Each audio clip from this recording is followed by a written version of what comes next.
All right, guys, welcome back to another New Legacy podcast. I got the man, the myth, the legend right here. Hugo literally flew in to do a podcast with us. But that's really what it takes, man, to get to the next level. And he's a seven-figure, fitness entrepreneur. And, a lot of people, they want to be like the best version of themselves. But when times get challenging, they always take a break or something like that. But that is the time where you really have to push to break through to the next level. Exactly.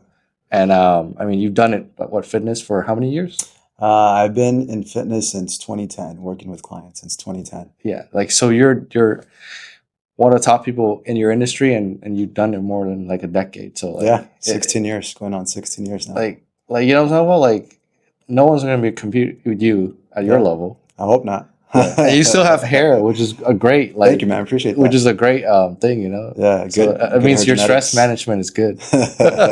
But Hugo, tell people a little bit about yourself. Yeah, man. So I'm 37 years old. I am a husband. I am a father. Like I said, I've been fitness coaching since 2010. Mhm. I've been independent, running my own business since 2013. And I'm also a volunteer firefighter. Oh wow, Yeah. that's sick. Yeah, thank you, man. When did you start the volunteer for a firefighter? I started volunteer firefighting in 2022, so this is my fourth season. Mm-hmm. What got you started on that? Honestly, it was COVID. It was 2020. Our gym had shut down, so I wasn't able to train clients. I wasn't able to see clients.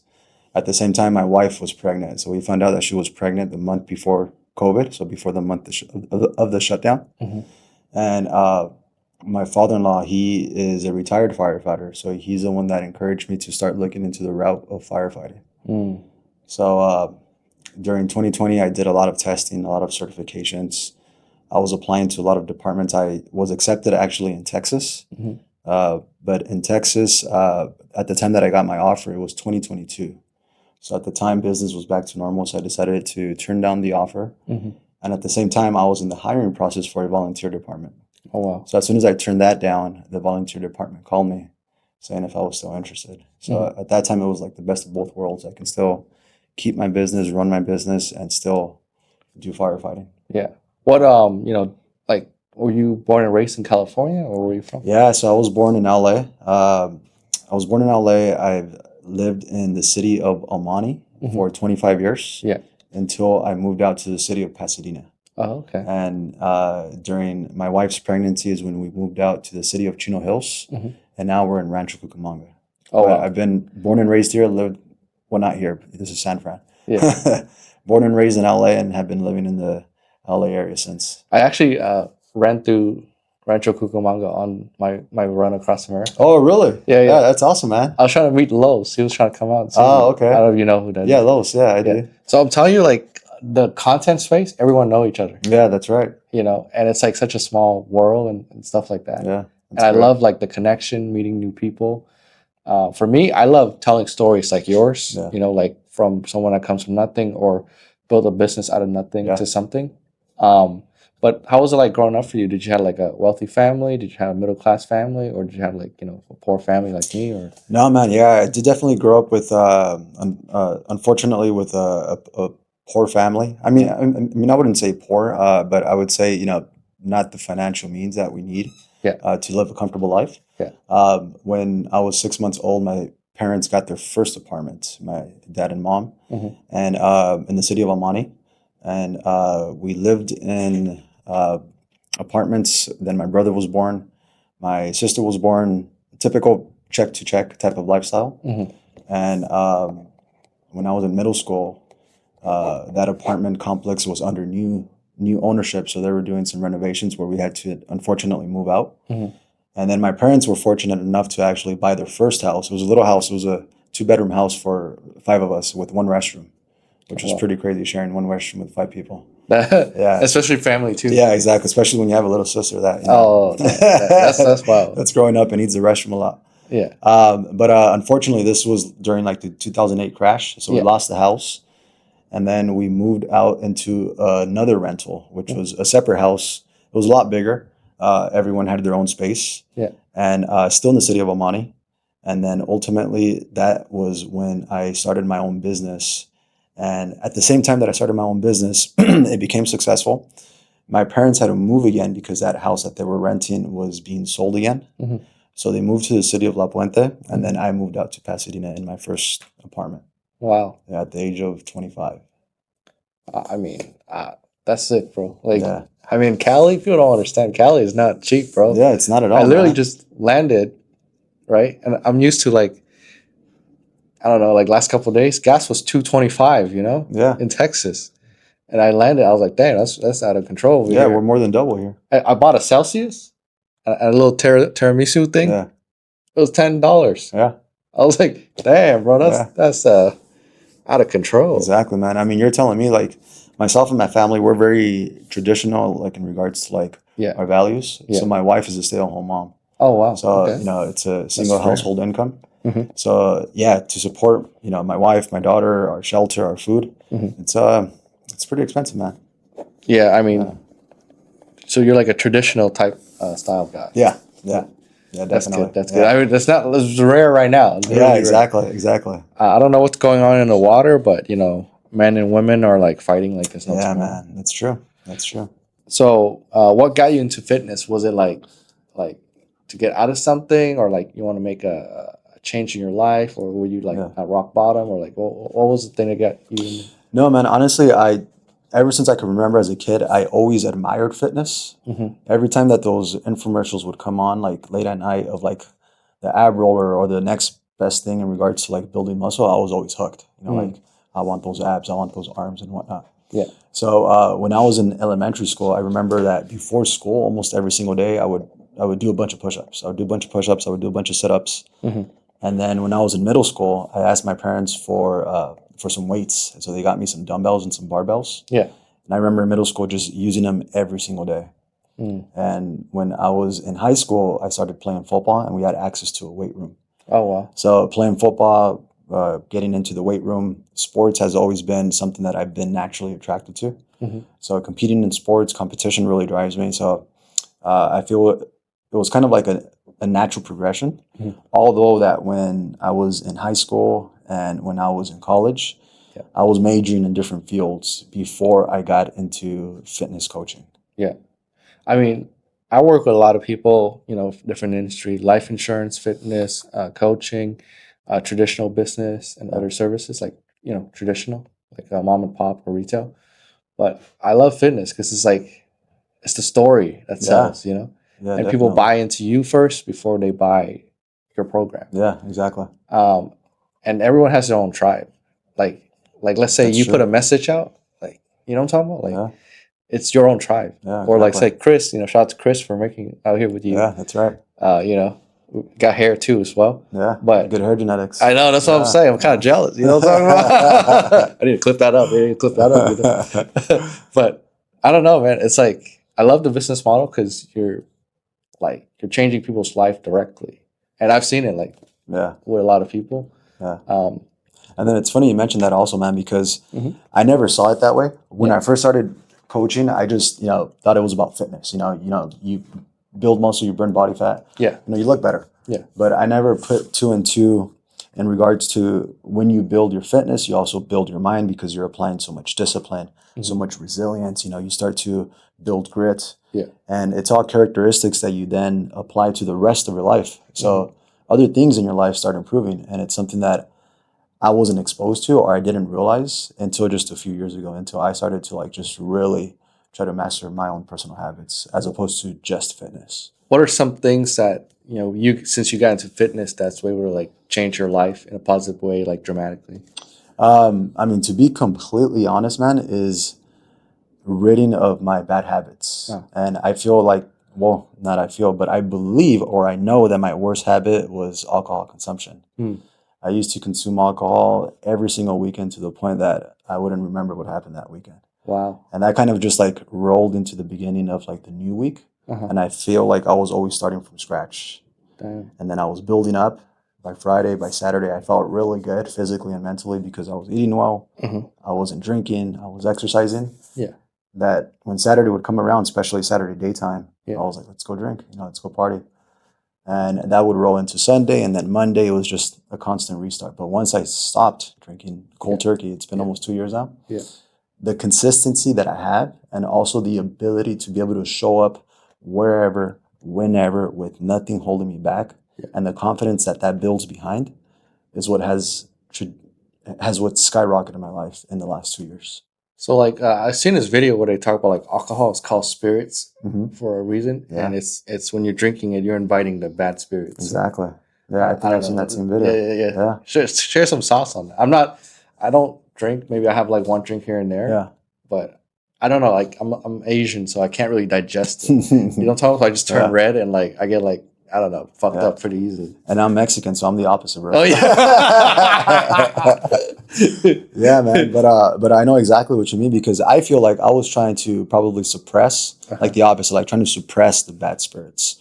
It was more like a numbing type of effect. Right. At the time, because of the consistent compounded bad years of bad habits of drinking, my life was taking a slow decline without even me realizing it. Oh shit. And I feel like the weekends was more like an escape, trying to put my financial issues aside, trying to put the, I guess, natural anxiety that I was building from knowing that I had all these issues that I wasn't taking care of.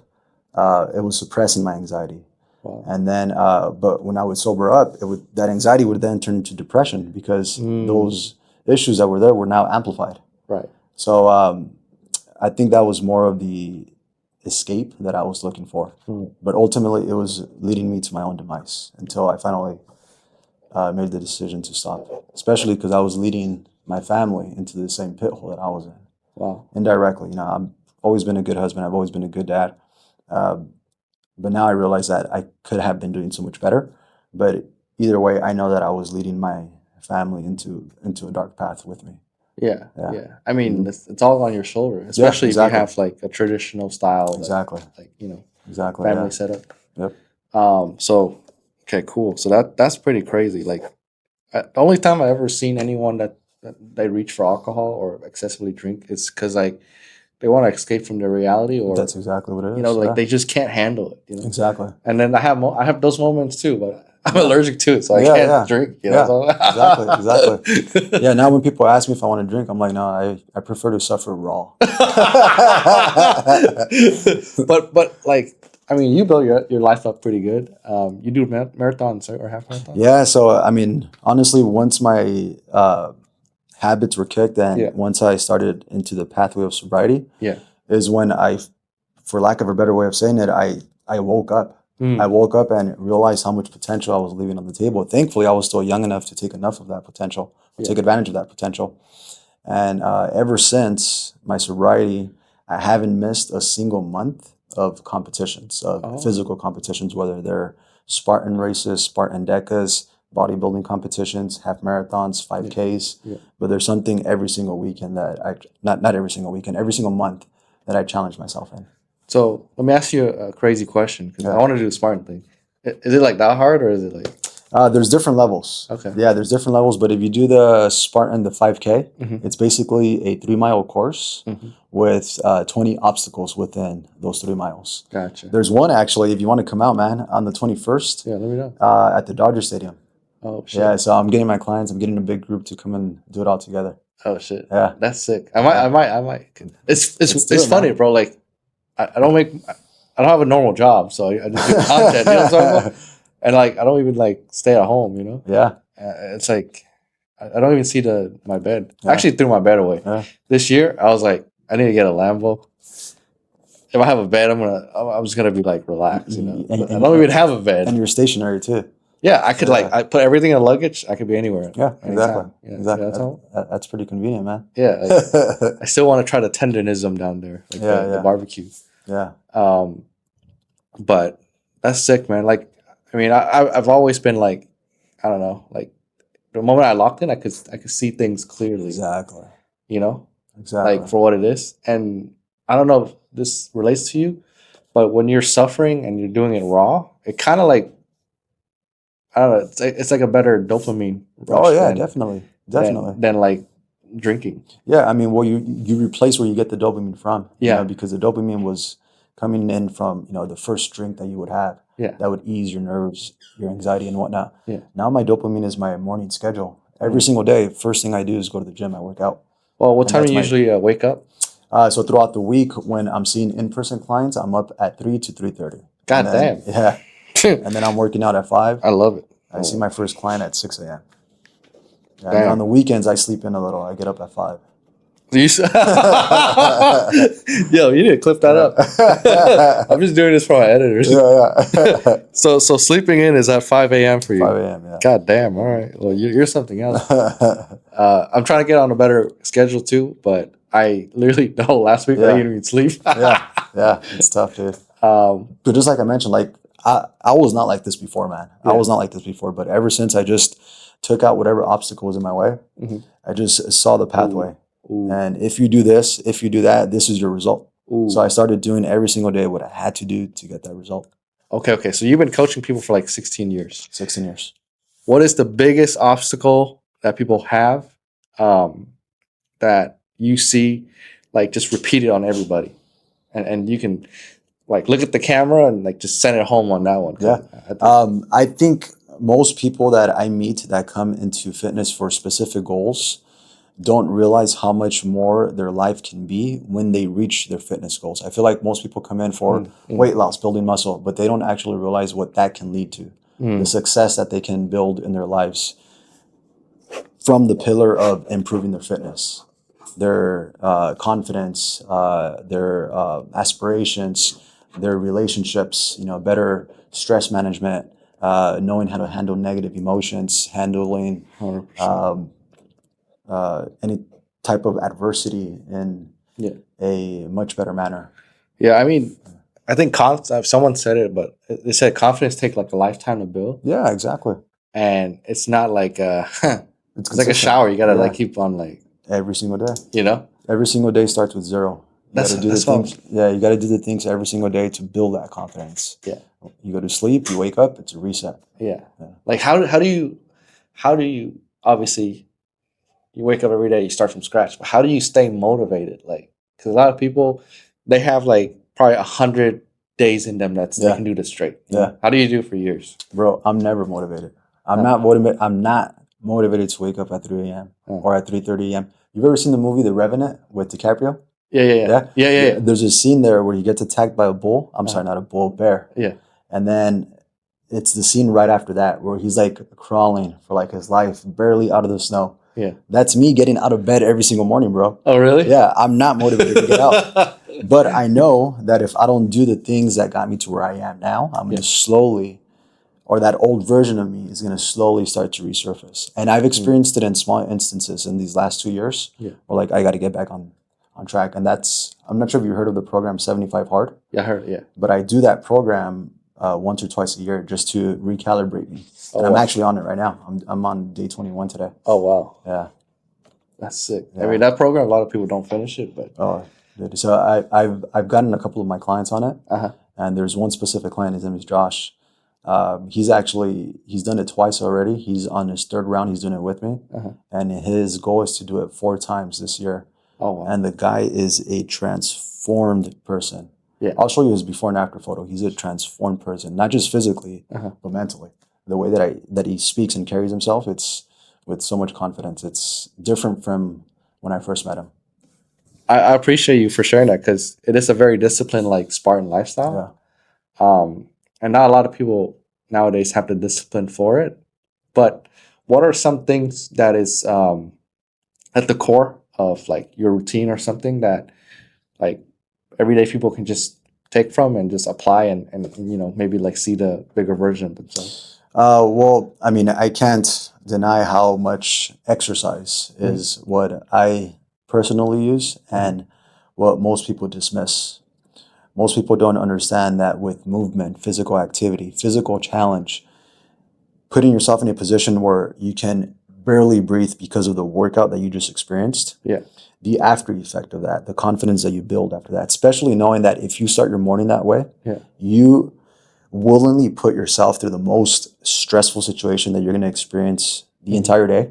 Everything else becomes a lot easier to handle. And that's what I believe is my pillar to starting a successful day. It's my physical challenge that I put myself through every morning. So like, it's like throughout the day, you're like, oh, I already got the worst part out. Yeah, exactly. Like if I'm dealing with like, like a tough person, I don't know, like traffic. So I commute a lot too. So like if there's someone that, is kind of experiencing some road rage towards me or anything like that, I can smile and give them a thumbs up. Have a good day, bro. They probably They be more worse, pissed, right? Exactly. Yeah, they're cooking in the inside, Yeah. Bro. I don't know, like this year or last year too. Whenever like there's a pullback in the economy, a lot of people get exposed. Yep. A lot of I guess like a lot of maybe people or your friends or so, and they start to show their true face, and you're like, "Fuck!" That's like, you know what I'm talking about? Yeah, of course. Like every 10 years there's a market crash, and then Exactly. there's a lot of like shifting. Well, I mean, what's your take on that right now? I mean, I think that's actually a conversation that I just had with my wife a couple of weeks ago. I feel like right now, because of the type of environment we're in in regards to like politics, current events, there's a huge division. Yeah. I feel like everyone is spending a lot of their time in that world. Yeah. Where everything else that actually matters to get their life forward is being neglected. So I told my wife that this is the time that I put my head down and continue to do the work every single day, every single morning, because everyone else who is distracted, who could possibly be a competition or challenge in the future, is being left behind. Oh, shit. And I feel like this gives me the advantage every single day. Well, everyone's distracted. I'm waking up early. I'm exercising. I'm eating healthy. I'm studying. I'm building my knowledge to just continue to move forward. And when you do that, no matter what's happening around you, you have control of your success. You have control of your life. Yeah. I mean, I love that because I have the same mindset right now. Like, okay, tough times going to show, certain people that's going to rise up. Exactly. Right? Because I think they said recession makes more millionaires than anything. It's true. Because that's when the time you invest in people, create connection. Yeah.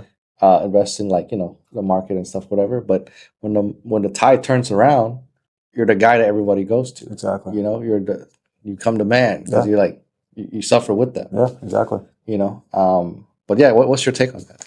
Yeah, I mean, if you're the person that never stops working, and if you show your results through your example, I think people follow suit. People follow suit, and then they ask for help. They inevitably come around, even though that they may doubt at first. Once you see someone's success and probably even witness your physical and or mental work, they inevitably come around and ask how you did it. Do you ever like get any haters or any like people that like are negative to you? I'd say not so much, but there's always comments. Like, how can you survive on 4 or 5 hours of sleep? Oh shit! I'm like, the alternative is worse. Yeah, because I've lived the alternative. Right. I'd rather sleep 4 hours. I do take a nap in the middle of the day. I'd rather sleep 4 hours, take that 30-minute nap, and continue to experience the success that I've experienced. Yeah. Because I've been on both sides, and I would rather choose this side every single time. Yeah, people don't see that though. They want that immediate gratification. Exactly. But that's something that someone sells them something. Like, I mean, I don't know. Life is like kind of just constant oddballs. Yeah, that's completely true. Like, I know you have a rigid, regimental like routine, but how do you like become? Are you flexible with it? Like, when life throws a curveball at you or something like that. Yeah, of course. I mean, I wouldn't say that I'm that flexible because I've come to the understanding that, as extreme as it may sound, I always have control of my daily habits. Yeah.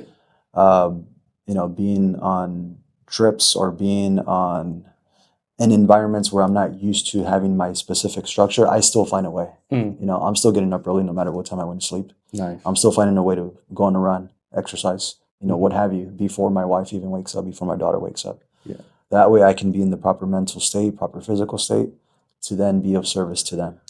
So I feel like that's my fulfillment, if you will, and that's also where I get my joy from, seeing them be joyful. So I feel like almost no matter what type of environment I'm in, I can still find a way to practice my habits. Yeah.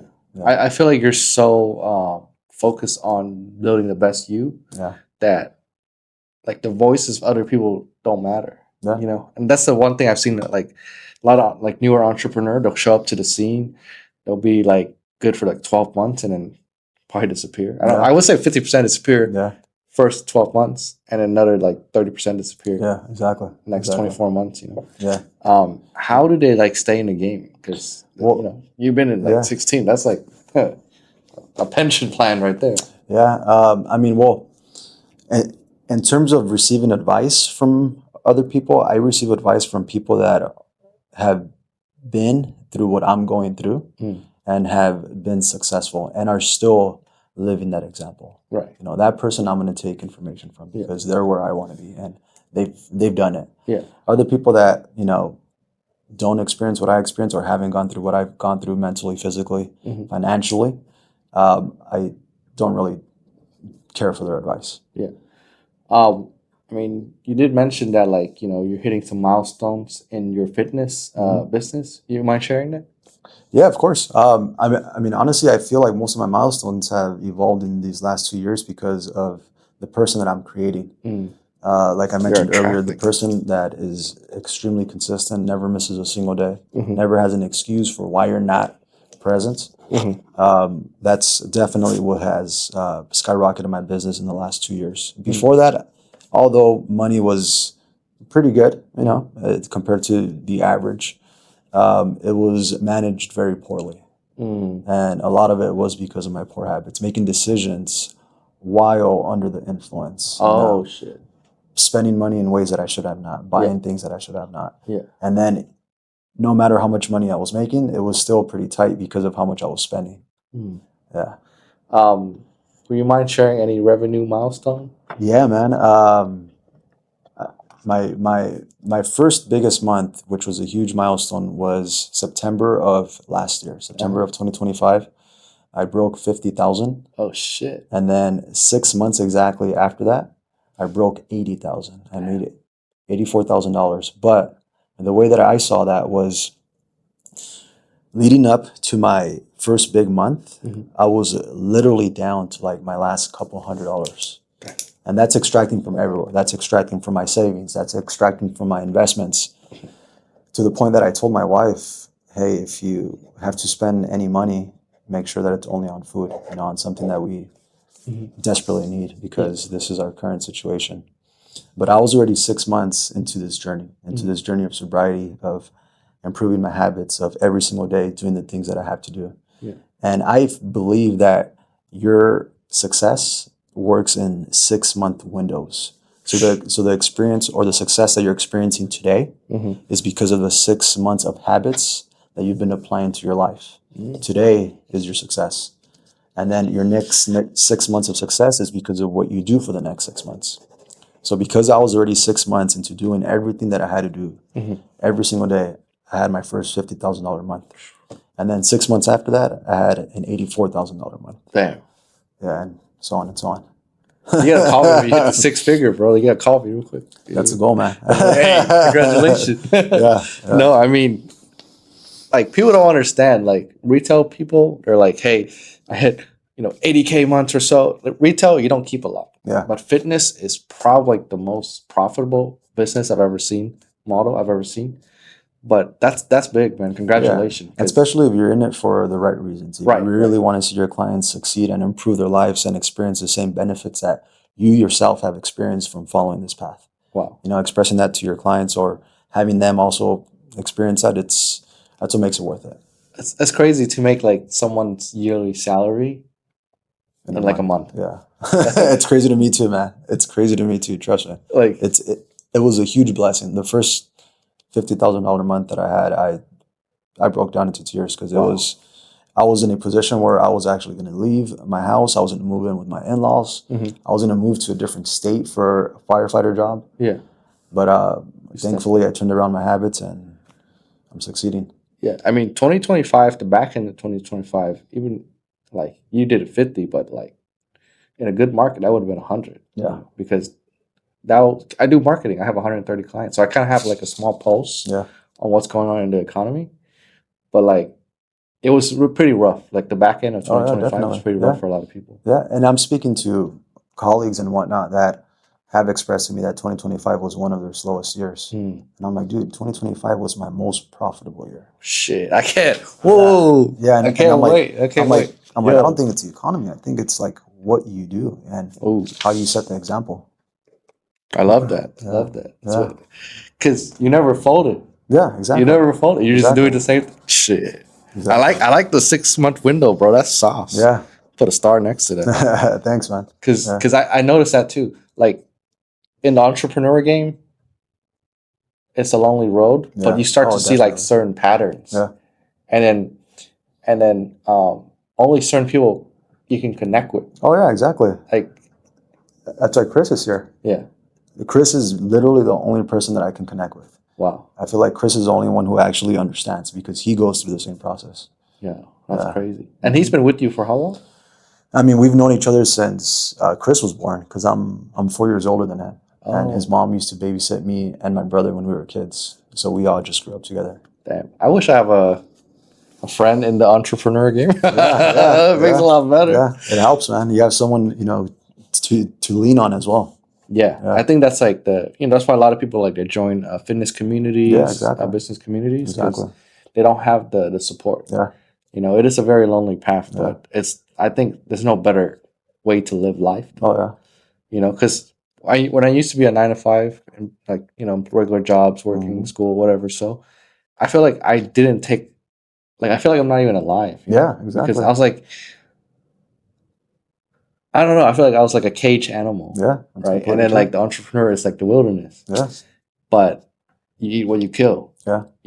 So, I mean, what's your take on that? Yeah. I mean, I completely agree. I feel that in entrepreneurship, you're only limited by your creativity. Mm-hmm. And I think that's kind of like just another thing that I experienced with sobriety, just being in such a clear mental state. Yeah.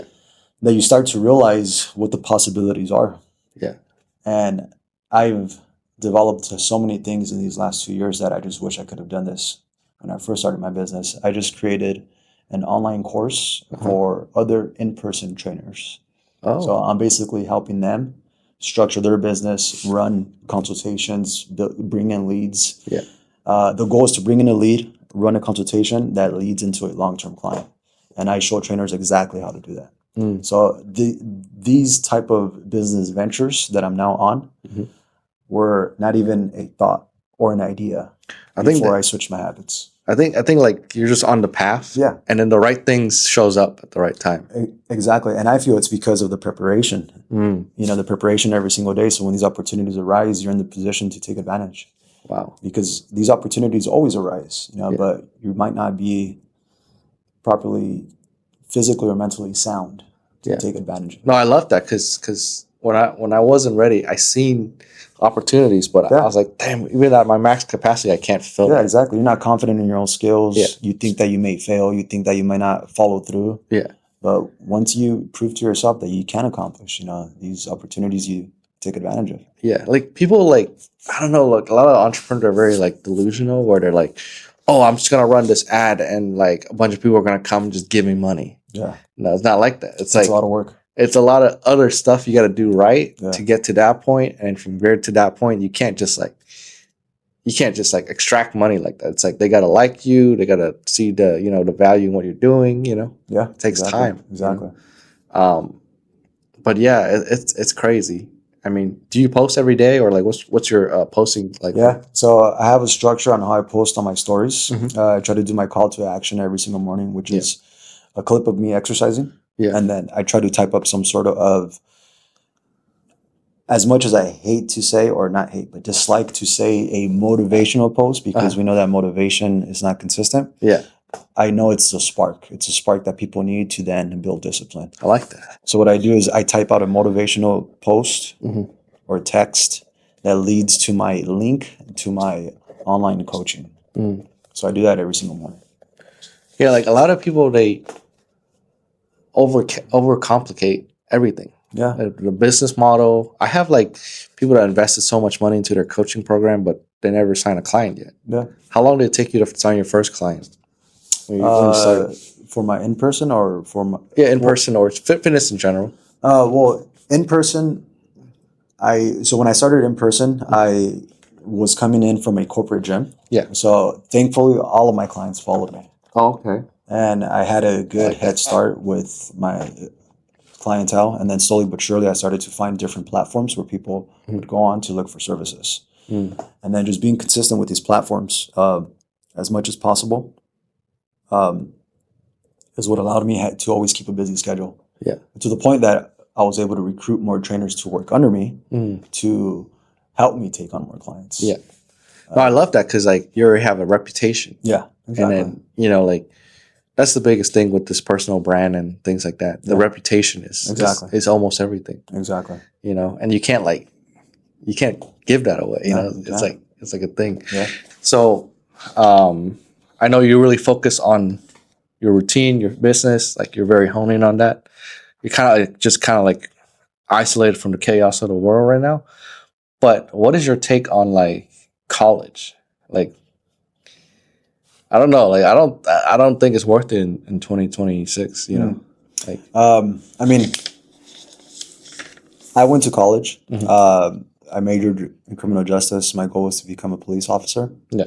But I strongly believe that college is needed for high-end skills. Whether it's to become a medical doctor or a PhD in a specific field, engineering.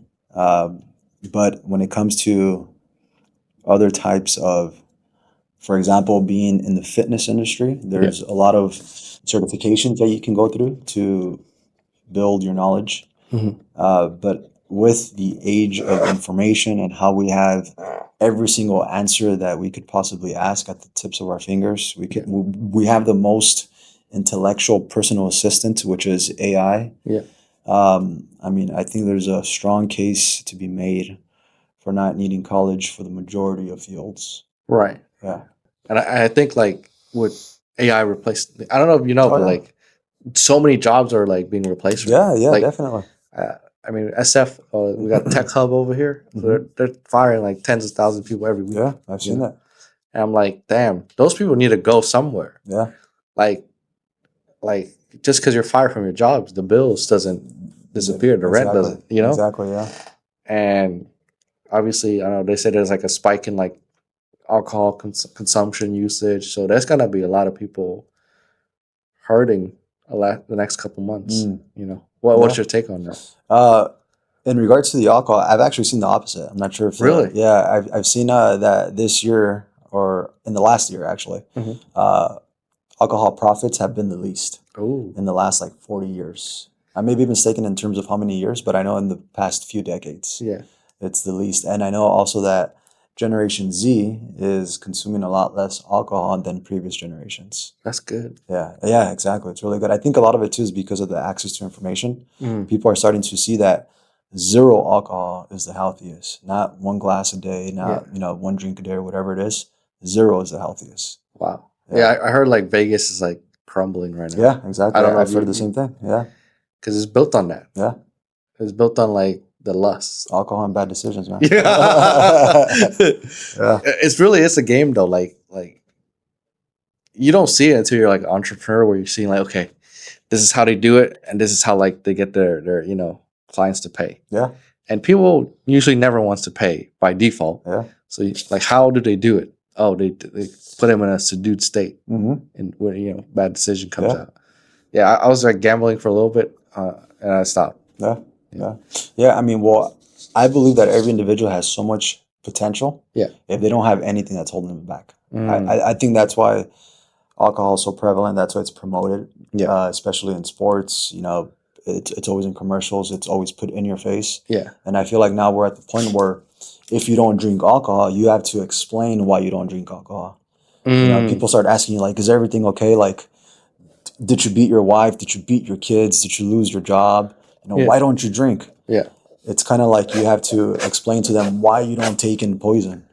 Right. If I was to tell someone that, hey, I don't think I'm going to drink water anymore.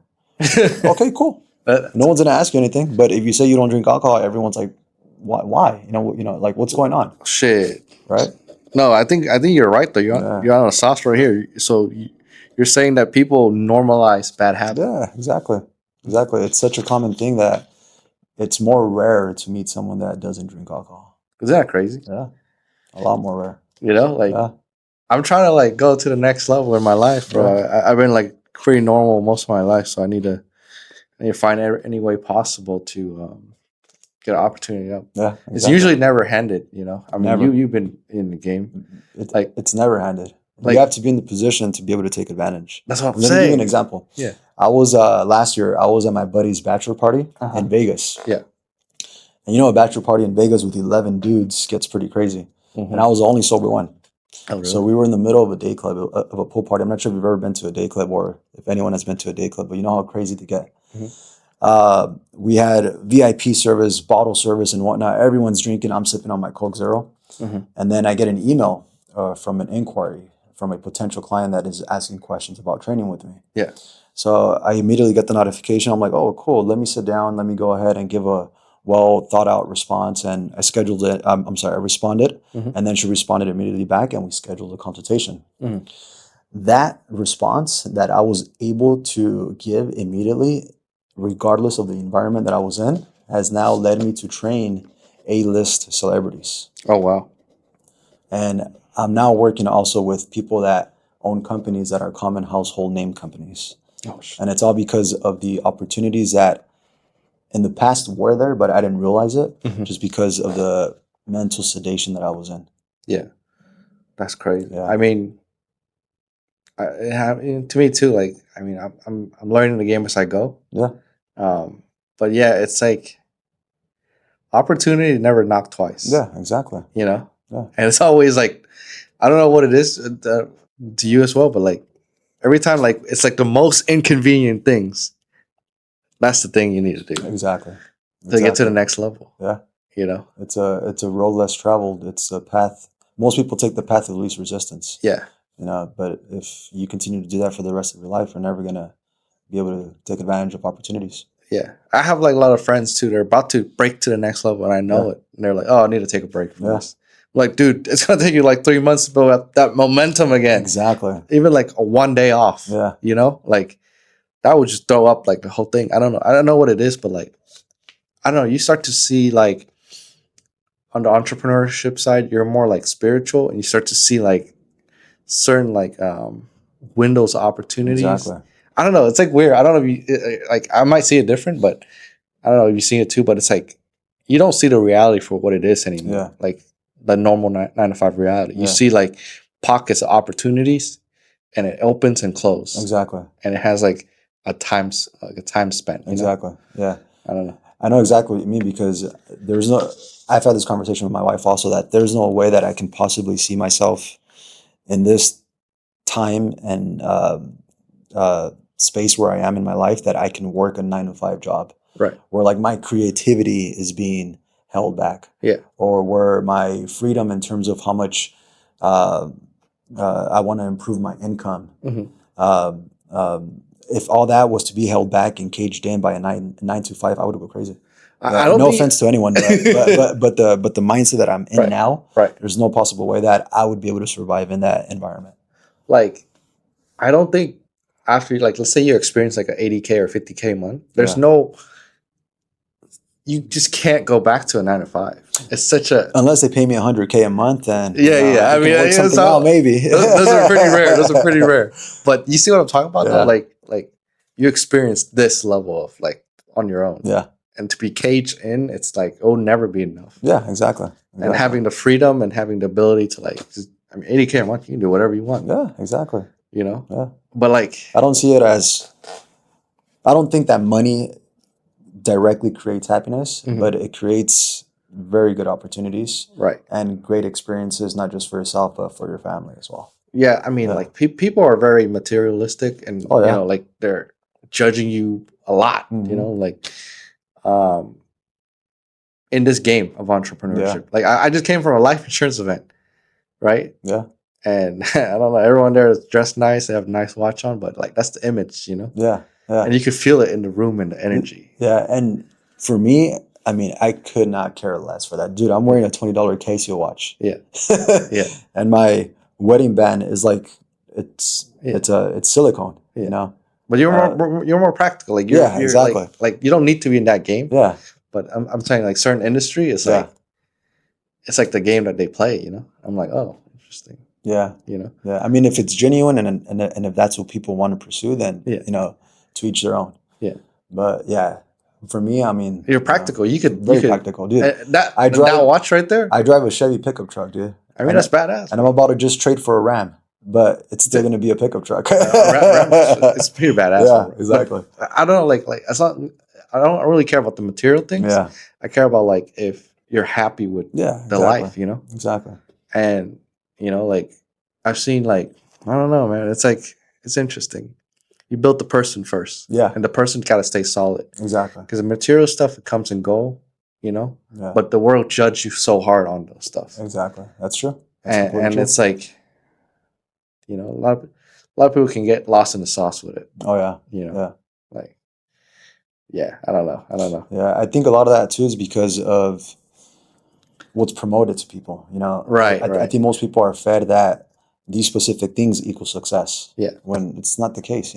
I feel that for me, success is being able to, no offense to anyone, but being able to love one person, and being able to provide for that person, being able to provide for your kids, being able to live a healthy life, being able to wake up in the morning and, be physically able, be mentally able to just continue to even help other people. That's what I feel is happiness. Yeah. For me, as opposed to, Yeah.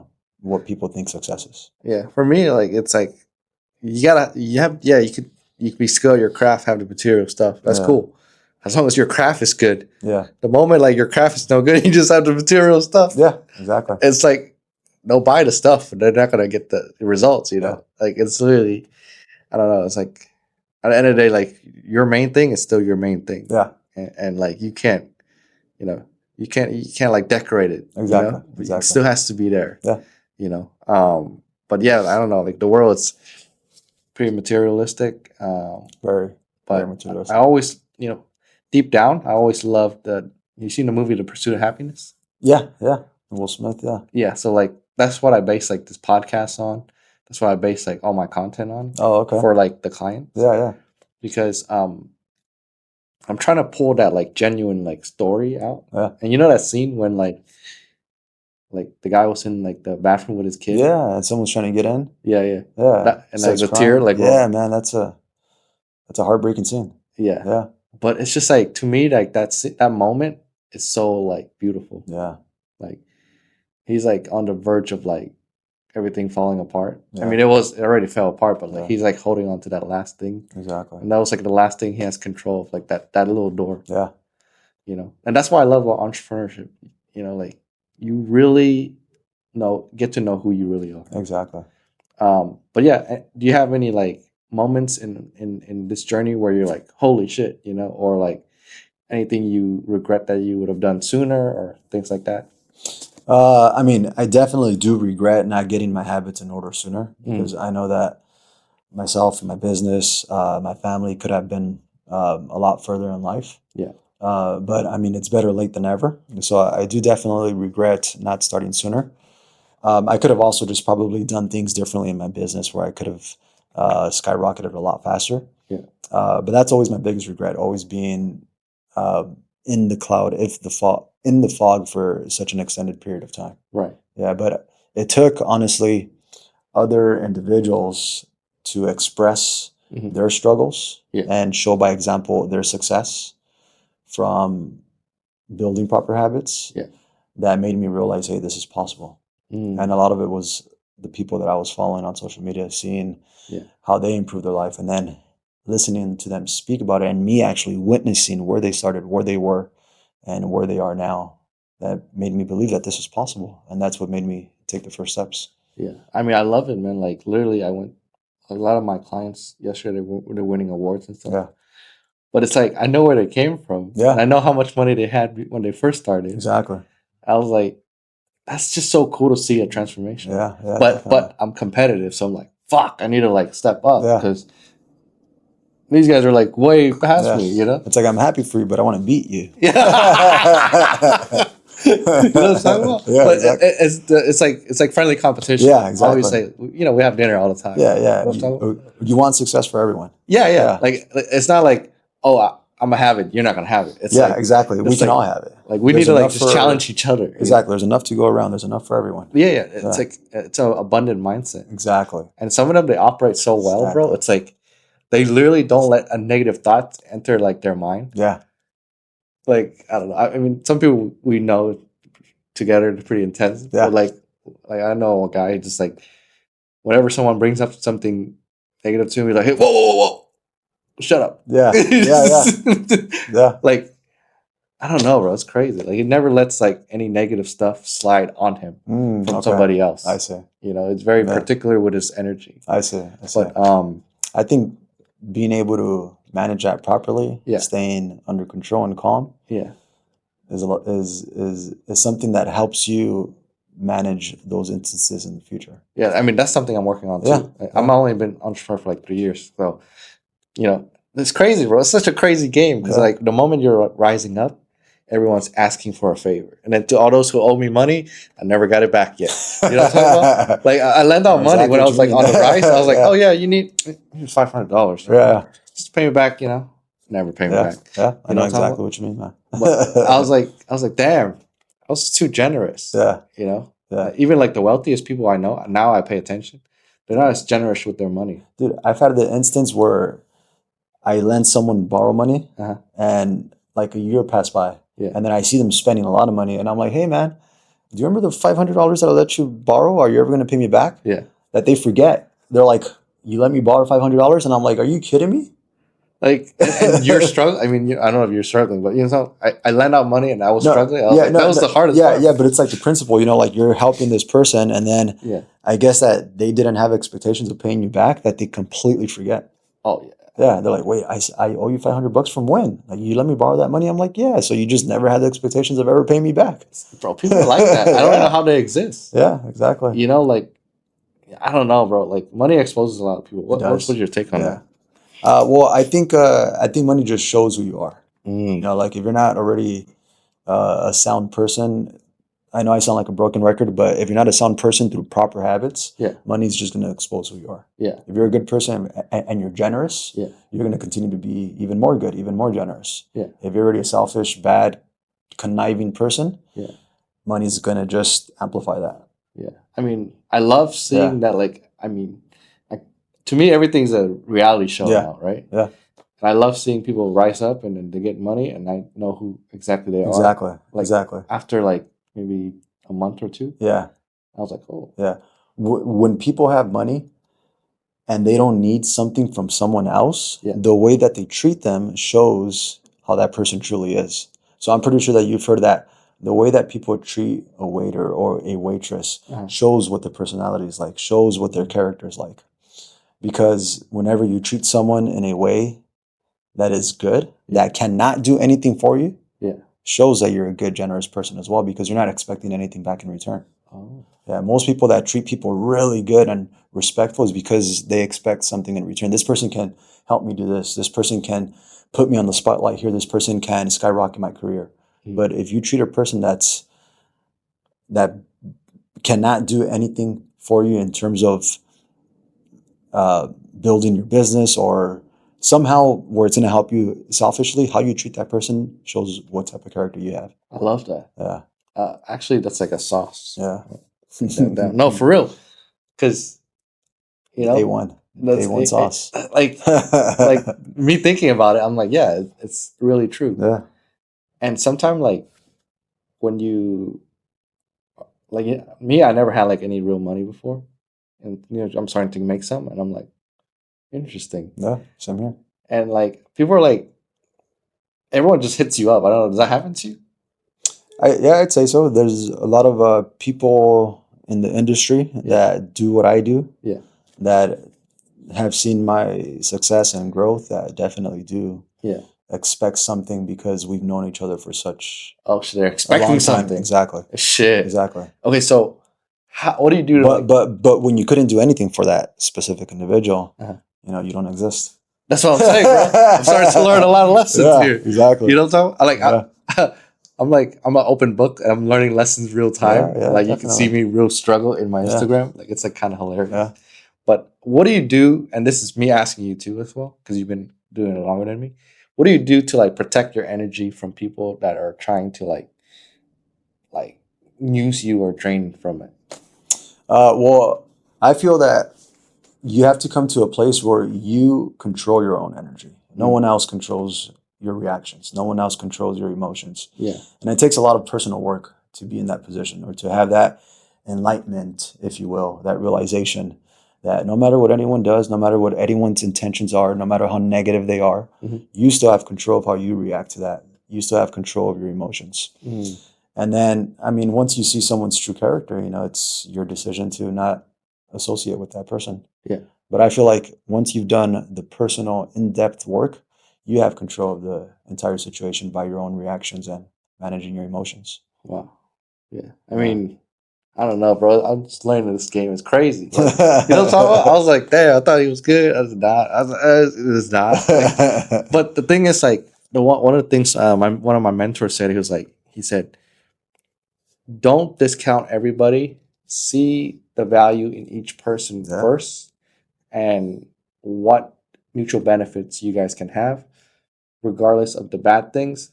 Put that aside. Like, don't get involved with that. But everyone has like something special in them that like it could bounce off each. I don't know. Exactly. Yeah. I think that's kind of like the saying where people say, don't meet your heroes, because if you do meet your heroes, you always end up disappointed. Yeah. Because, you put that person on a pedestal, you thought they were someone who, when you actually meet them personally, they're not who you thought they were. Yeah. And I've had that experience. Yeah. But like you said, I believe in taking in the positives out of that specific individual, leaving back the negatives, and using the positives to your own advantage in regards to what you learn from that person. Yeah, and sometimes like those individuals who you're learning the lessons from, they had to have those negative experiences in order to give you those lessons. Exactly. But you don't make the same. Exactly. You don't make the same. And that's why we hire mentors, because they've been through a lot of obstacles where they made the bad decision that are trying to guide you to not make that bad decision, and ultimately time compress how long it takes you to reach that level. I see why a lot of people work with you and reach out to you, because you have a certain like style of like calmness and stillness in you that's hard to find right now in the world, where everyone's frantic and like panicking and stuff like that. You know, thanks, man. I appreciate that. Yeah, you're like a still rock, like of calmness. Yeah. So I feel like they feel safe to open up to you and share their struggle and stuff. I don't know, like, you know. Yeah, I mean, I'm a strong believer that you attract, the energy that you project. Yeah.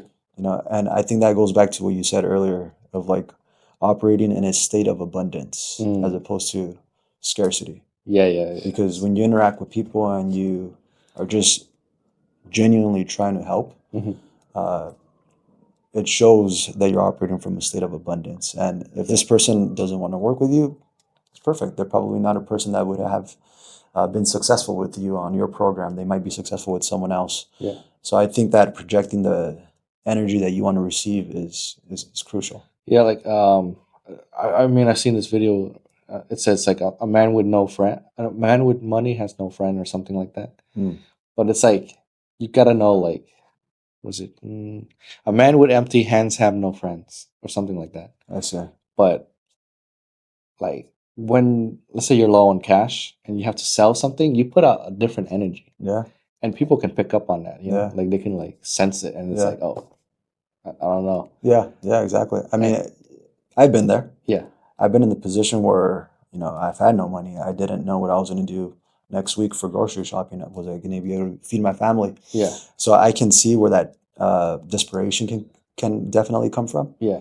But when you show that, it basically pushes you further away from getting what it is that you need to calm your desperation. It's under those moments that you have to practice even more calmness, even act as if you have so much abundance. Right. So that way you can inevitably get what you need.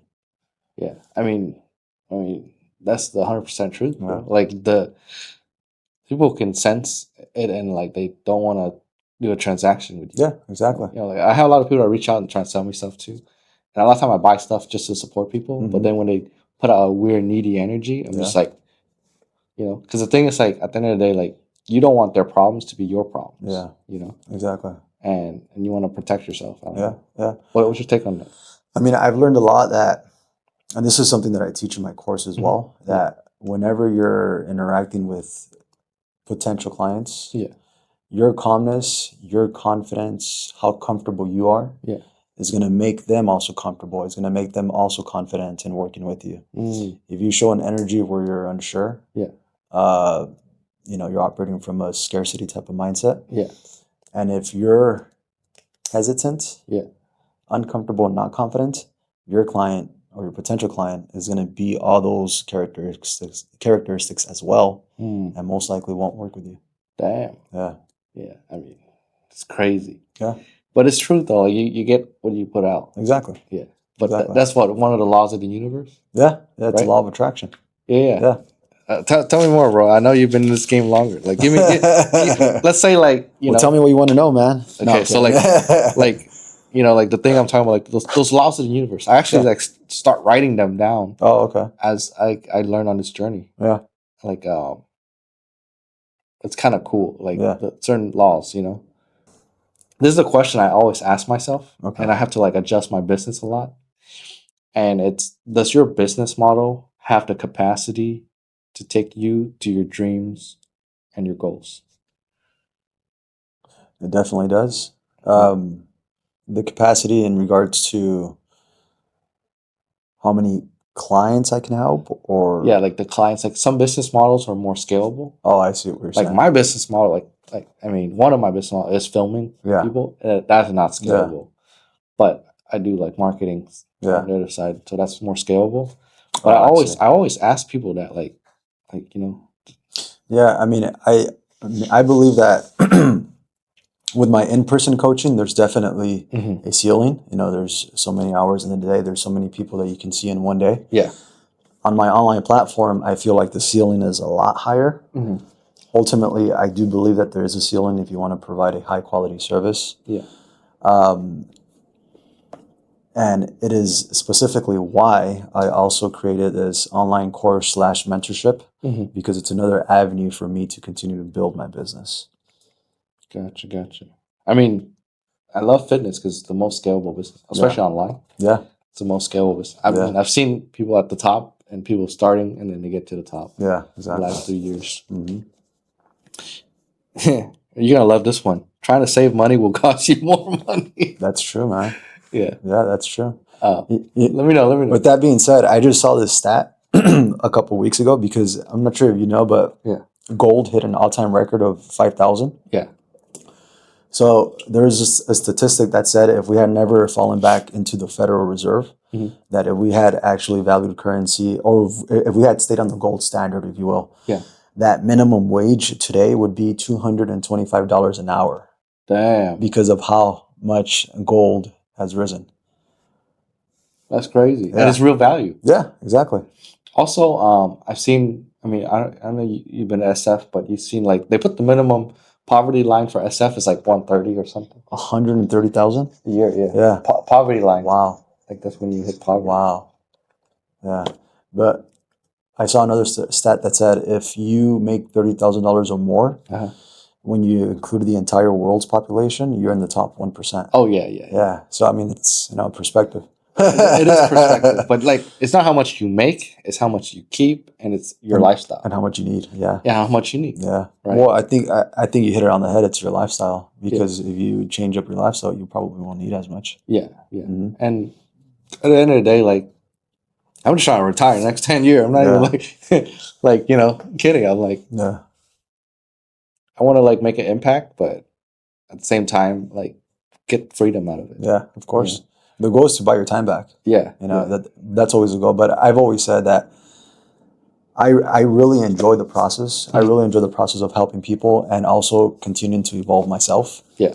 That I know that some way, even if it's just probably mentorshipping or probably consulting, I'm going to always have work. Yeah. Because I don't feel like I'd be content or happy if I was just to retire and not do anything. Yeah. I mean, even if I retire, I should probably do podcasts. Yeah, exactly. Like to me, you're a movie.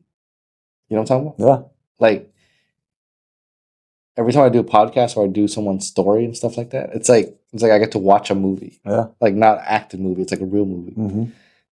And it's like kind of what I'll do this for like recreation, bro. Like this is, you know what I'm talking about? Yeah, it's exciting. It's fun. Exciting because Yeah. I'm like, what are your struggle? How'd you overcome it? Yeah. What was your unique sauce about you? And everyone is unique in their own way of Exactly. how they come about it. Some story I think is hilarious, but I didn't get a chance to laugh. You know? Yeah, I'm just like,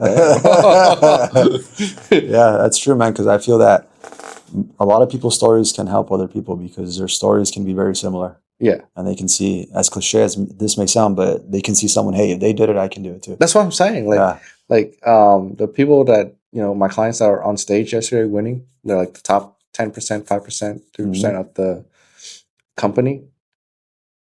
It's like they're no different than you. Some of them are actually worse at technology than most of us. Yeah. But I don't know, bro. They be making numbers happen, you know? Yeah.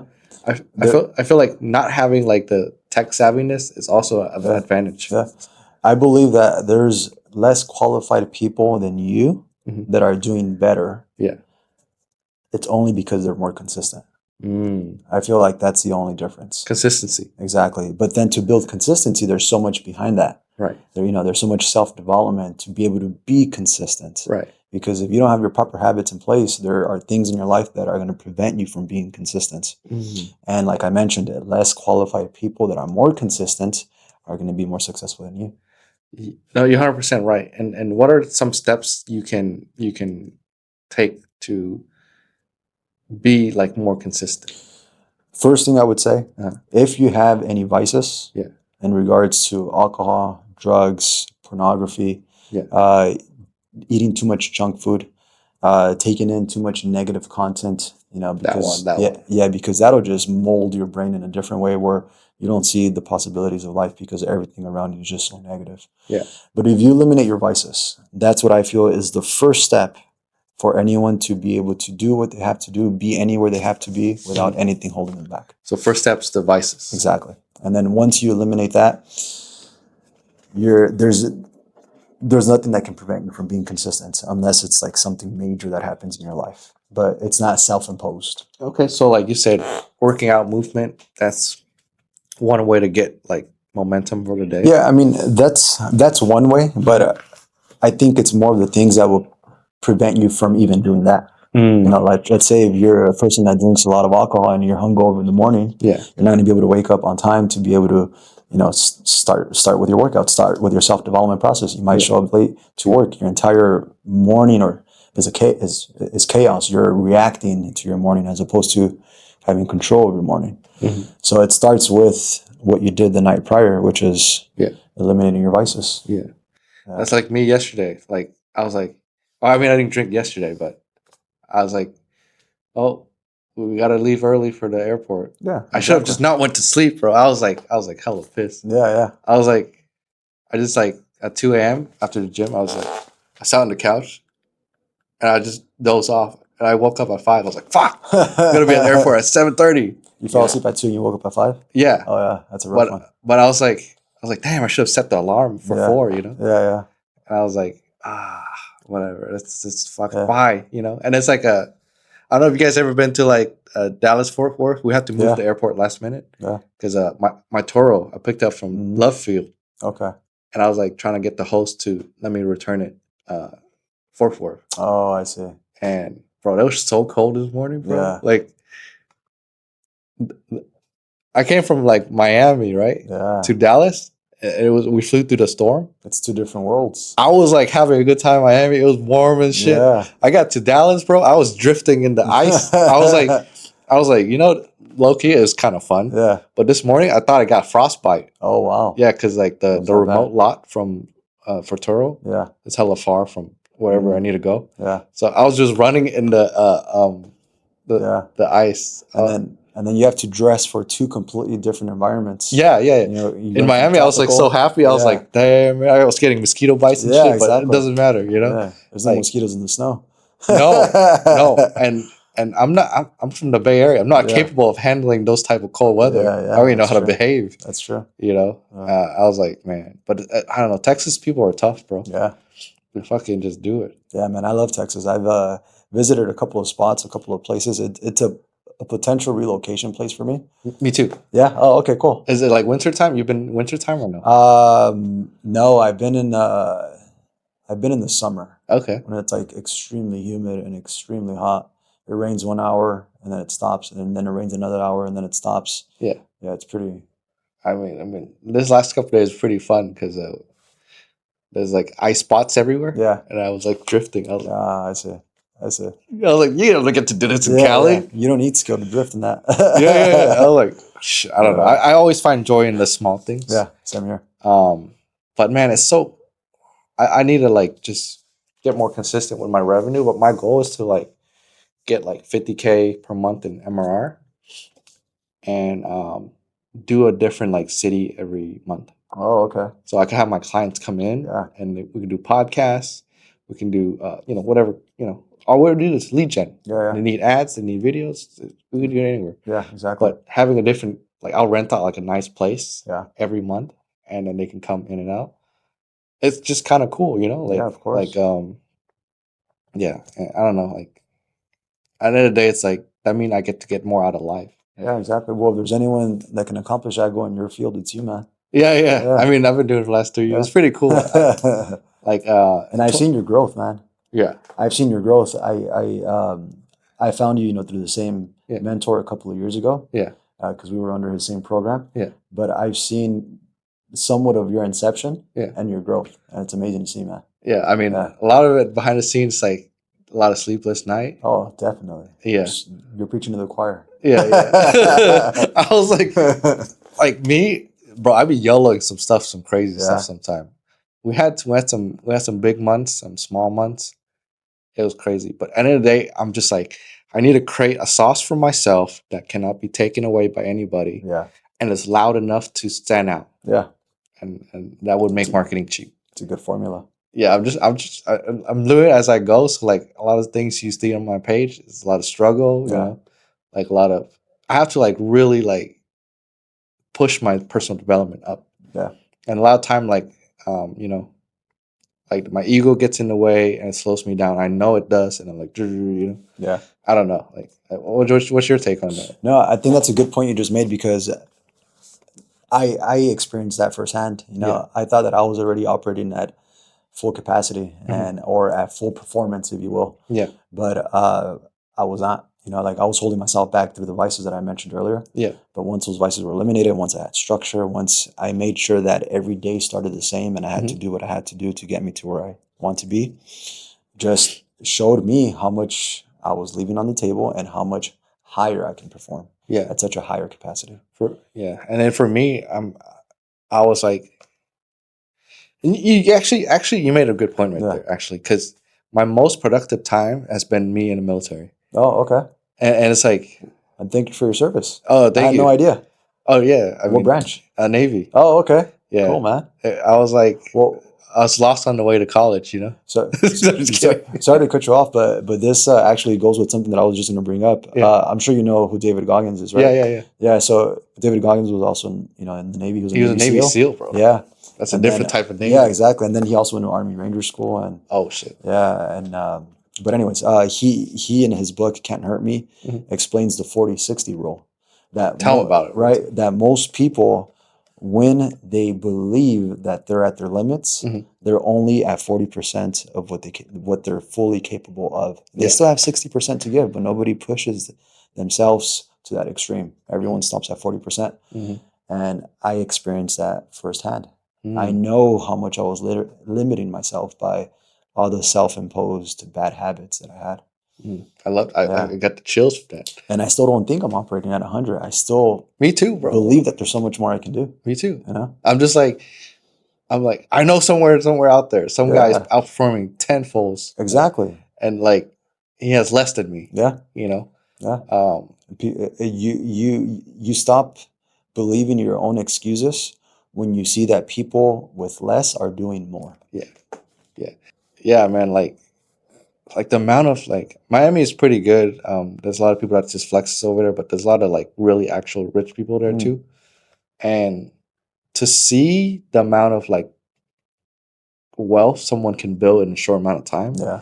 just for me, it like kind of pisses me off because like, oh damn, I'm playing the wrong game. Yeah. You know what I'm talking about?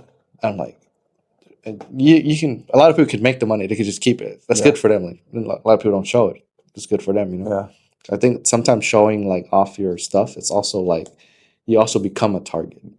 I don't That's know. true. Yeah, like That's some of my other friends, like they become a target to their family. They Yeah. become a target to their friends. So Yeah. then, like everyone just asks for money. It's hard to say no. Relationship goes south. Yeah. Things like that. Yeah. I heard Elon Musk on a clip say that he was selling all of his properties, Yeah. all of his houses, Yeah. because every single asset that he has Yeah. is a vector of attack. That's what I'm saying. Yeah. Yeah. So yeah, it does make a lot of sense. Like even in like when you're trying to put your brand out there, social media or so, like media style, like do you know that like your wife, your kids, or anyone that you love, people can go after them too? Oh yeah, definitely. It's like crazy. Definitely, yeah. Yeah. What I the completely power understand. of fame is it's not something to be messed with. Exactly. Exactly. And now, with access to so much information about individuals, Yeah. you can know exactly where they are at any given time. Yeah. I mean, I have some millionaire client. We're on shoot and people just show up. Yeah. And I'm like, how'd you find us? I saw it on your story. Yeah. Like, Right. oh, I saw it on your story, or I saw it on that guy's story. Or someone else. Exactly. Yeah. And then someone else may like take a was photo of recording. you. I'm actually going viral right now Yeah. on Instagram because we filmed my buddy Javi. He got the Lambo. Yeah. And we're on a rooftop, so everyone's filming us, and our clips is Oh going crazy. wow. Yeah. Yeah.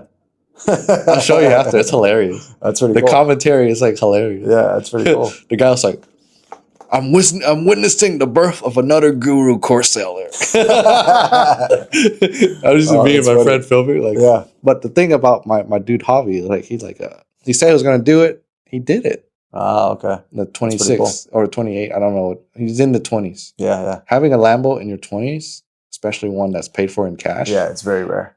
I'm like, damn, bro. Yeah. You make me look lazy over here. I'm trying to, Dude, give me my Chevy 2500 trail balls and I'm good. I'm good. Yeah, that's all I need. Yeah, I mean, everyone has their own favorite car. Yeah, and then my Harley on the side, and oh shit, I'm cool. Harleys are sick. Yeah, bro. and then my wife has her Jeep. Yeah, and her lifted Jeep that she loves. Yeah, we're set. Yeah, I mean, a lot of the time, that's it, bro. The rest you just invest. Yeah, exactly. Yeah. Exactly. Yeah. Me, when I get my Lambo, I'm gonna get one with a hella miles. I just need it for 4 ads. You know what I'm talking about? Yeah, that's funny. And it's probably gonna sit in storage most of the time because it's hard to move around with it. Yeah, it definitely is. Like, it's not a commuting car. It's not, bro. It draws too much negative attention. Yeah. Sometimes. One of these days, bro. If I get it or one of my friends get it, you're gonna see, bro. It's like you go places and you have to like be on a swivel. Yeah, definitely. I mean, you got to take the good with the bad, Yeah, There's a lot of opportunities that come from it as well, mm-hmm. but then also you get those negative instances. Yeah. It's a different game overall. Yeah. But yeah, man. There's certain things in life. So what's the 5 pillar of life? Family, fitness, finance, faith, right? And then the biggest one that will mess everything up is fame. I've seen it multiple times. Yeah. Fame. Like, and a lot of people don't handle fame pretty well.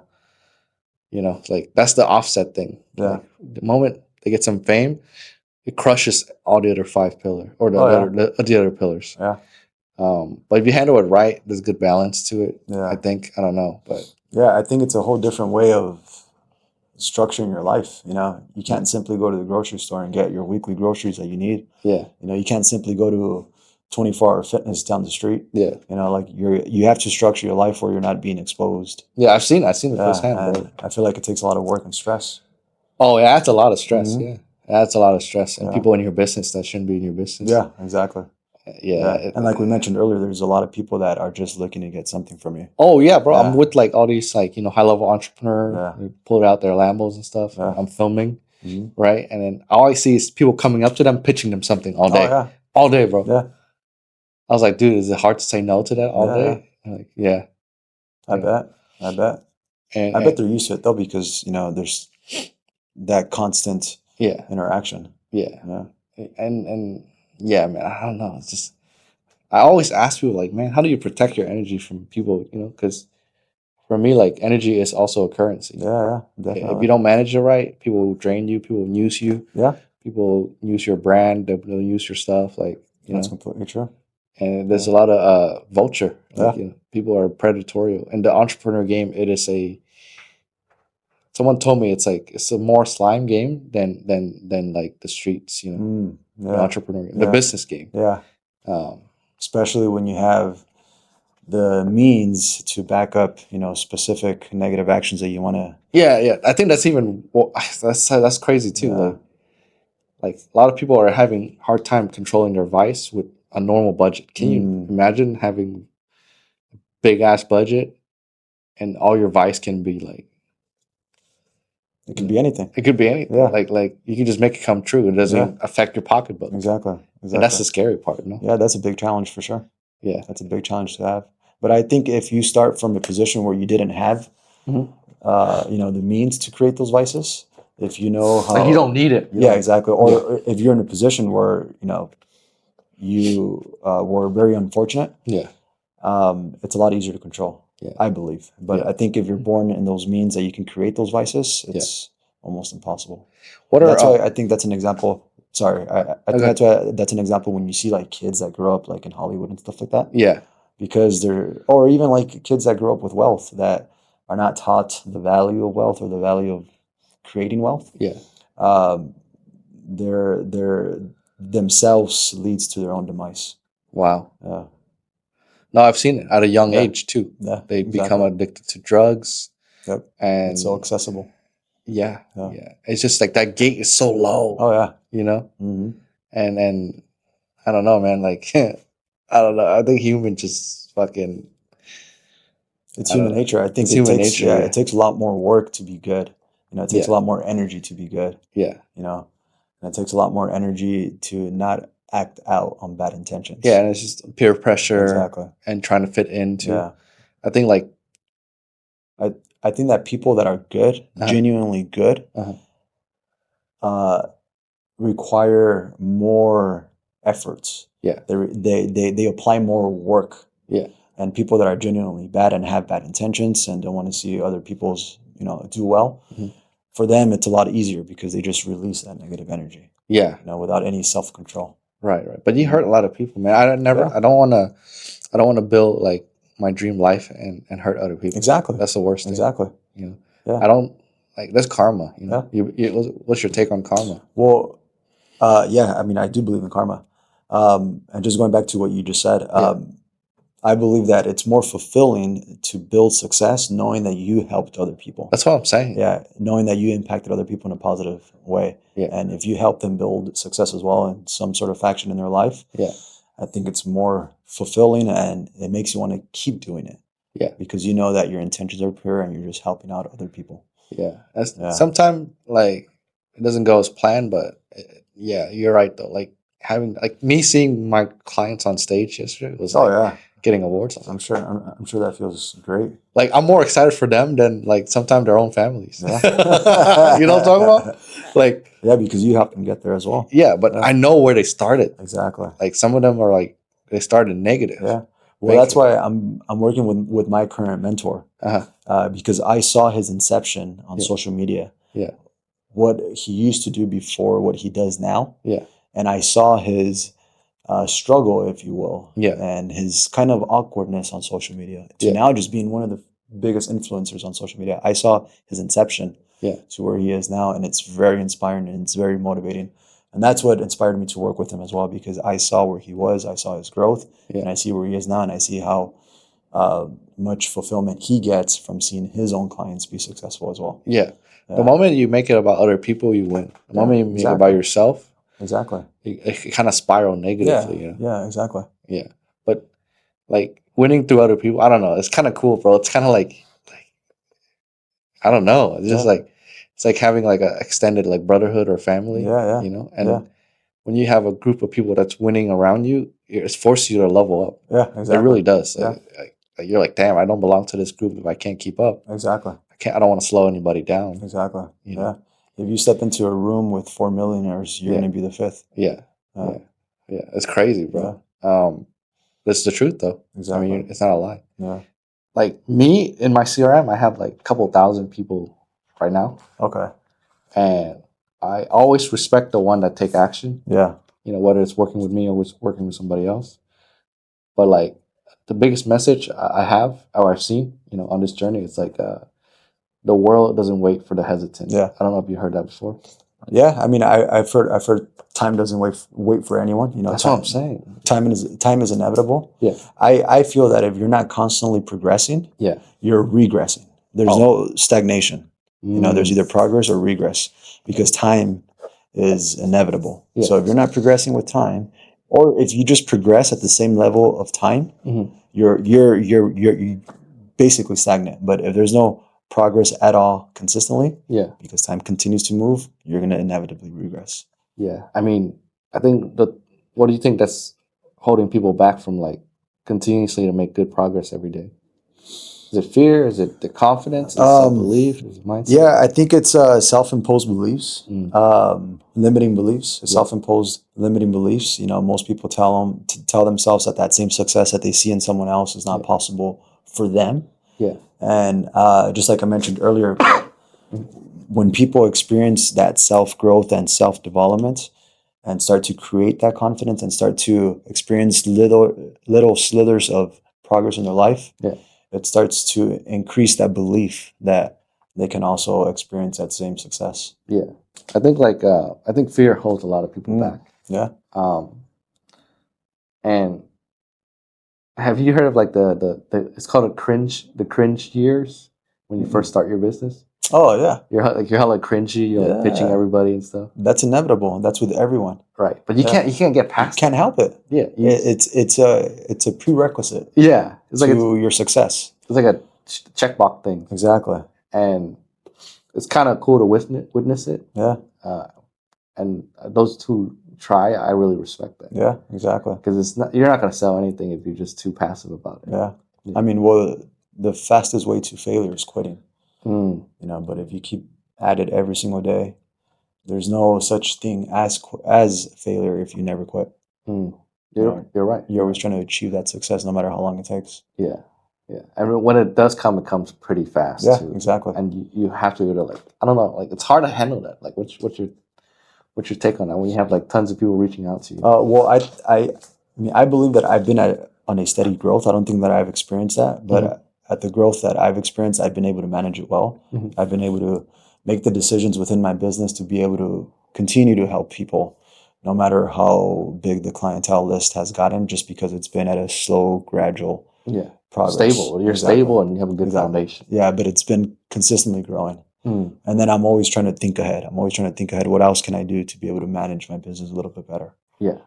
I mean, it's an ever growth mindset. Yeah, exactly. You never stop learning. You know, you never stop learning. You never stop growing. Yeah, I mean, you can't like that. I mean, the universe laws I've seen in business is like you can't be like consistent and just like stay consistent in business and just keep it at that level. You kind of just have to keep on breaking the next level because like what you're doing might work in the next 3 months, 6 months, but it might not work next year. No. And then the perfect case in point is with AI. Yeah. The improvements of technology. You know, if you just continue to do the same thing, this is going to take over. Yeah. And eventually what you were doing is no longer working. That's what I'm saying. Like a lot of people are butt hurt, are losing their job right now. They're getting dusted. It's because they didn't want to grow. Yeah. You know, and it's just like if you're not going to grow, it's you're done. Yeah. Like you're not even able to compete. Yeah. I heard someone talking about AI saying that AI is not going to take people's jobs. It's the people using AI that are going to take those people's jobs, which I see how that can work. Yeah. And it's going to be a crazy, I don't know, like it's going to be a lot of things going to have to be shifting. Oh yeah, definitely. Yeah. And it's a different, like there's a new chessboard. But I see so much opportunity. Oh yeah, same here. Yeah, like same here. Like all I see is opportunities. Yeah. Because this is my opportunity to get that next level. Yeah, definitely. Because every recession, there's just so much opportunity. Exactly. You know, like I think it goes back to like what I said earlier. Like, you know, every recession there's just recession makes the most millionaires. Oh yeah, yeah, You know, exactly. because you buy all the lows, and then the moment that thing turns around, Yeah, you got everything. all those lows become extreme highs. Right. Mhm. But Yeah. people don't see that. They're too caught up in the sauce right now. Exactly. They're too like, you know. I have a lot of like leads, so we always, you know, in a conversation with people, and a lot of people are struggling right now. Oh yeah. Yeah. But what's your message to them? Like how can they like move forward if they're like struggling right now? I think it's just having the belief, you know, Mhm. just having the belief that if you continue to put one foot in front of the other Mhm. every single day, no matter, it's like you said earlier, you know, most people have that fear. Yeah. Fear is operating from the mindset of what if? Mm. What if this happens? What if it doesn't work out? Yeah. I think they should operate with faith. Mm.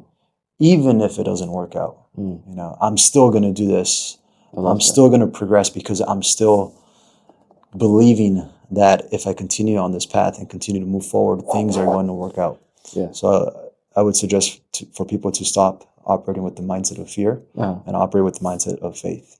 Yeah. I love that even if mindset. Yeah, You know, even if it doesn't work, I still got to do the coolest shit ever. exactly. You know, Exactly. like I love that. Yeah. David Goggins said that there's a person that wants to lose so much weight, you know, so they want to experience this specific goal and they're starting here. Mhm.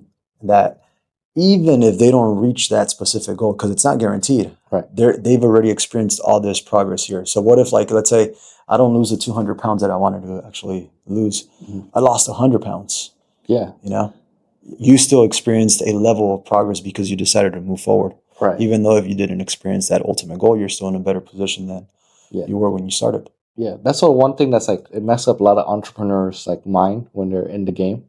Let's say you aim for like, oh, I need to hit a million revenue this year. Yeah. You hit like 800,000. Don't be sad. You know, people like Yeah. they get depressed on that. Yeah.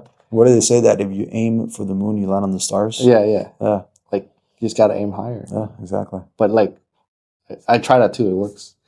Like, not exactly where I want to be, but like I would aim for like. I mean, I had 2 6-figure months before, Oh, nice. and I was just aiming for like Oh yeah. fucking crazy land, Yeah, you know. yeah. And I don't know how I pulled it off, you know.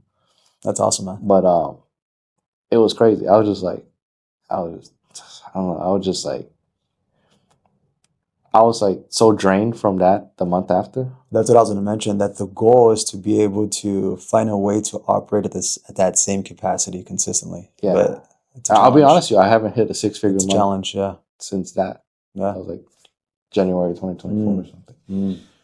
But I was trying to like come back to it, you know. Yeah. Like what did I do before that worked? Okay, I did this. Okay, I need to do that again. Yeah. I need to shake more hand. I need to reach out Exactly. to more people. Exactly. I need to show more people support. You know? Yeah. Because those months I didn't like have a crazy marketing plan. I was just like happy to be alive. Yeah, it's also that common case of getting comfortable once you experience achievement or you experience success. Right. But if you want to continue to experience that same achievement or success or even more, the next day you have to continue to do what you did that got you to that $100,000 month. Yeah. You got to break you got to beat the day before. Yeah, exactly. You got to beat the day before. Yeah, because just like we mentioned, every day starts at zero. You have to restart all over again, do everything that got you to that achievement. Yeah. And people don't like, you know, they don't see that. Yeah. If they're not in the game. Yeah. Like a lot of the, you know, normal, I say flat plane people, they have so much opinion, bro. They're not even in the business, you know? Like they're not an entrepreneur, but they have so much opinion. Yeah, yeah. And then, I don't know, bro. I think we should be more supportive of each other's business. Oh, definitely. Because it's easy to tear people down. Yep. But you have no clue how hard that person worked to be where they're at. Yeah. You know, they might even start at negative. They might even start at like wanting to kill themselves. Yeah. You know. Yeah. Exactly. Yeah. Exactly. Most people just see the end result. Yeah. They don't see what it took to get to that end result. They don't see the sleepless nights, the early wake ups, the grinding day in and day out, pushing through depression, pushing through anxiety, pushing through every single obstacle in your life that presented itself as adversity. They don't see any of that. They only see the success. So that's why people have negative opinions to people that are successful. That's the craziest thing, though. Like, can you imagine? Like, I mean, let's say we're in a race car scenario, right? We're on a track. That one car is winning. Everyone's gonna be, oh, how did they win? We're gonna learn. Yeah. But in reality, when you see a person winning, they're just trying to get as much negative out of them as possible. Yeah. It's just the ego. Oh, they did it because of this. Oh yeah, they scammed this guy. Oh yeah, they did this bad thing on here. They stole from this. Yeah, exactly. They tried to dismiss the actual hard work that it took. Yeah, because they don't want to do it themselves. Yeah, they can't. They don't have that capacity. But I think like with the routine you're doing, with the habits you're doing, you're expanding that capacity. Exactly. The stamina. Yep, and that's the goal because once you experience it, you see that there's no ceiling. Like we spoke earlier about ceilings and whatnot, but you see that once you experience a success, and if you just continue to do what got you there, you're gonna continue to experience success. Yeah, I mean, I interview a lot of people. I have worked with a lot of people. I love fitness coaching because I was like, damn, man, it's like the best business model where you like really get to look good, and people come to you because you look good. And then you help them look good, and you change. You're saying I look good? Yeah. Okay. Yeah, you're pretty good. Thank you. Drop in the comments. Rate him from 1 to 10. Thank you. You'll open an OF after this? For fitness, probably. No, but for real, like you know what I'm talking about? Like I don't know, like some women they make a lot of money from their looks. Yeah, that's true. But like you have to do that as a guy in fitness. You know what I'm talking about? It's kind of like you're like the girl. Yeah, I don't think it sells as much. Oh yeah. But still, like to make money off. Yeah, it might improve your income, but I don't think it'll skyrocket it. Yeah. No, but it's kind of cool though. Unless you're someone really famous. No, but I don't know, bro. Like, there's no other like industry where like because of you working on yourself, you could attract like the same amount of like opportunities. Yeah, exactly. Especially if other people witness your progress through your hard work. Yeah, like a lot of time, like my friends that blew up on social media, it's like they're doing the same thing. Once they blew up, they're still doing the same thing. Yeah, but it was like they're just so consistent on it. Where the moment they get a viral video or something goes crazy, then all the money, all the hard work pay off. Yeah, all the recognition at the same time, and then when we get that, that's level 1 right there. Now you gotta go to level 2. Yeah. I think that's what you see a lot of people that come up really quickly, go really viral, eventually fade off. Yeah. Because they stop doing the things that got them there. But that kind of shows. Say that again. That's the sauce right there. Yeah. So when you see people skyrocketing really quickly, and they experience that success, they take the foot off the gas because once they experience the success or the money, what have you, it was just for that. They weren't doing it for like actual personal growth or for actual helping other people. Yeah. They just wanted to experience that money accomplishment or what have you, and they stop. Yeah, the hunger is no longer there. Exactly. You see it with like a lot of like fighters, if you will, like UFC fighters. Really? You see a lot of UFC fighters that have made it like through other avenues. Yeah. And then once they try to come back into fighting, that hunger is no longer there because what got them to those championships was the grind that they had to apply themselves to every single day when they had no money. Right. And then they became champions, and then they got exposure, and then they started brands and whatnot, and they made so much more money. And when they try to make a comeback into the UFC, they're done. Yeah, they're slacking. Exactly.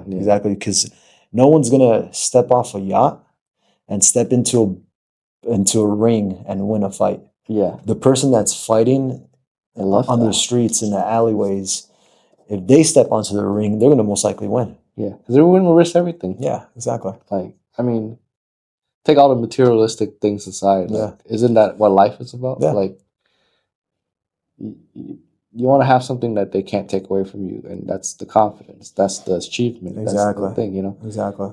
Like, you want to be the best to ever do it in your field. Exactly. That's why I believe that those personal habits are key, because no matter if you're not successful this specific day or this week or this month, or someone else is more successful than you are financially, you still have pride in the habits that you have created for yourself to become that evolved version of you.